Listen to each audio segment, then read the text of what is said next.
Pourquoi tu dois apprendre à être indifférent aux critiques? Tu as déjà eu peur de ce que les autres pensent de toi? Et si je te disais que cette peur te freine plus que tu ne le crois?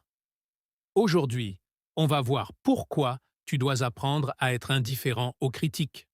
Le problème: beaucoup de gens passent leur vie à chercher l'approbation des autres.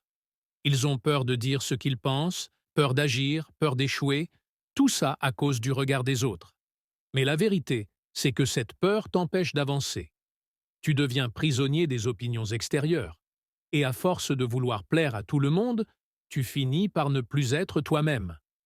Pourquoi tu dois t'en détacher? Première vérité: les critiques sont inévitables. Peu importe ce que tu fais, il y aura toujours des gens pour critiquer.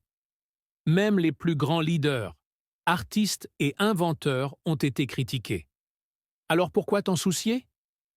Deuxième vérité: les critiques en disent long plus sur ceux qui les font que sur toi. Une personne qui critique sans raison projette souvent ses propres insécurités. Quelqu'un qui est frustré dans sa vie aura tendance à rabaisser les autres pour se sentir mieux. Leur opinion n'est pas une vérité, c'est juste un reflet de leur propre vision du monde. Troisième vérité: la plupart des gens ne pensent pas à toi autant que tu l'imagines. On a tendance à croire que tout le monde nous observe et nous juge en permanence. Mais en réalité, les gens sont trop occupés avec leurs propres problèmes pour se concentrer sur toi. Ce que tu vois comme un échec ou une humiliation passera inaperçu pour la plupart des gens. Comment devenir indifférent aux critiques? Règle numéro 1: sépare les critiques constructives des critiques inutiles. Si une critique t'aide à t'améliorer, prends-la.